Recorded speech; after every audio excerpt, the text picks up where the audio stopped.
Hi, welcome back to my channel. Today I'm going to do a walk around and review of an older Cub Cadet 383 Hydro. And I believe these were built in the early 80s. As you can see, my cat has to make an appearance. You just saw its tail anyway.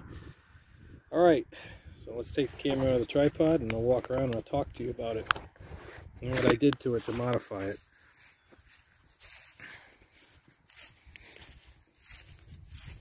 Okay, so here's the tractor, Cub Cadet 383 Hydro. Originally had a mower deck on it, and the mower deck broke. The belts kept slipping off, and I wanted to take it off because it wasn't worth fixing. So, good things about this tractor is extremely heavy tractor. The frame is very heavy. And even if you have, in the wintertime, you don't have to put chains on this because the thing is so heavy, these tires will go through quite a bit of snow. I can't take the rims off the back because they rusted on the axles, so that's kind of a pain. I'm hoping in the future I can get some hubs that'll fit those axles and cut those rims off of there and put those other hubs on there so that way I can change tires in the winter time.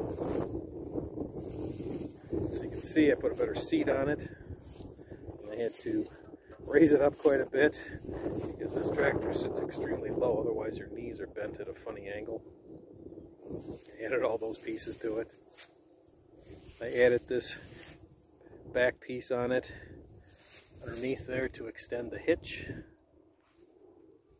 off another lawn tractor someone made, and I just junked it. And then I cut this toolbox off and I added these brackets and put a plastic toolbox in there so my items won't get wet. I relocated the battery on the fender,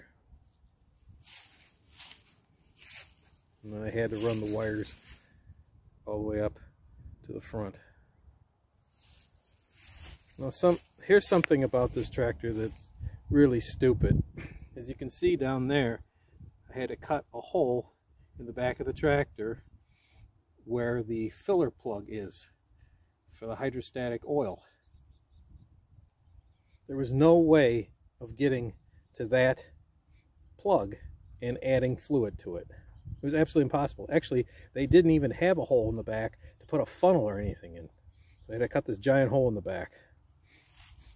And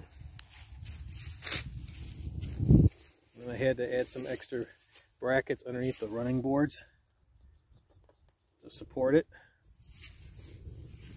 I added knobby tires to the front that came out of a junkyard off a snowblower. They're literally like new. It was very dumb design because they didn't come with headlights, and I took those headlights off an old Aaron's and I put those headlights on. They had the holes for the headlights, as you can see, but no headlights. The axle's a cast iron axle, extremely heavy duty. This turns very short and it turns very easily. That's one thing about this tractor I like. The steering is very nice on it. If you have a Craftsman, you know Craftsman's, if it has that clamshell steering, they usually wear out and slip real easily. I'll show you another nice feature about the front axle. If you look here, oops, underneath, the cat doesn't get in the way, it has a greaser. Put it right like that. I'll get it focused. There's the greaser right there. Right there. There it is. So you can always grease the front axle bolt. And I'm going to climb underneath it again before it gets too dark. And I'll show you the modifications I had to do to this tractor so the belts wouldn't slip.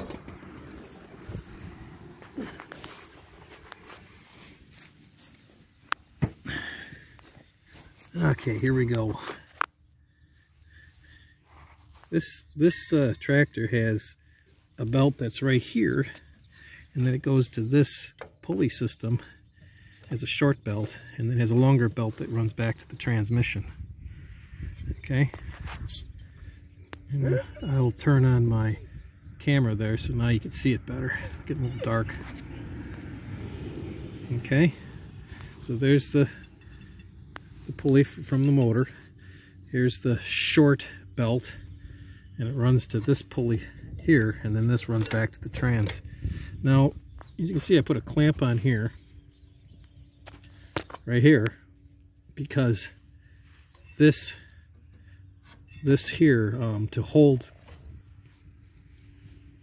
this right here, was banging against the pulley, and it was making this horrible ting ting ting sound, and it rubbed so much that it cut right through it. And for some reason I couldn't get it off. I couldn't get these loose, so I just put a clamp on here, and I put some wire ties. I know it looks pretty bad, but that holds it in place so it doesn't get in the way.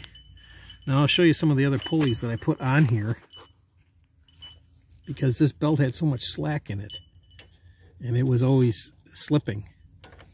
So I made this tensioner.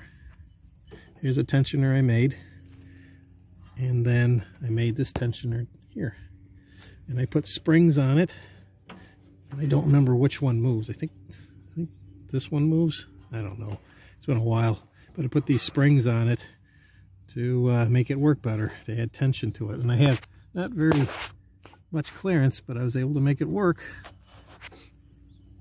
And then I also added this pulley up here for another tensioner, because this belt was just so sloppy. It was just flopping all over the place. So it's a bad design, very bad design for the belt back to the trans.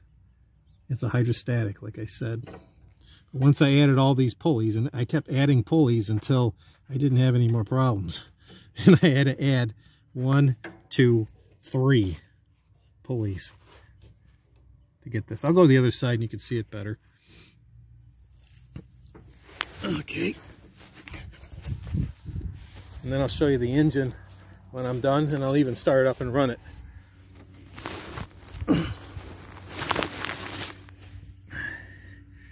Okay, so there you go. This is the spring I've added on here, and my belt tensioners.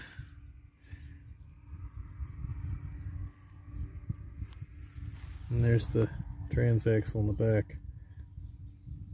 So what did I pay for this tractor?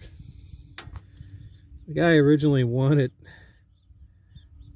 I think, like 75 bucks for it.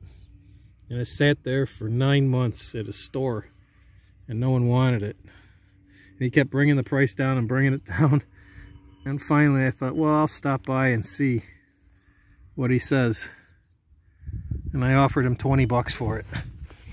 When I got it, the engine didn't work. I had an extra engine, so I put an engine in it.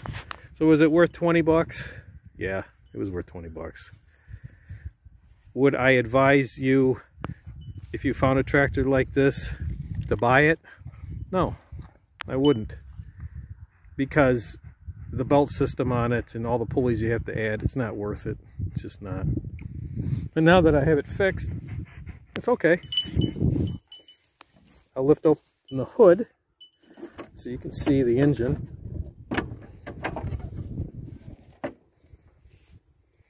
And there's the engine on it.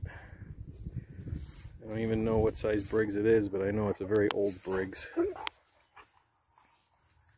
I have all my friends here now.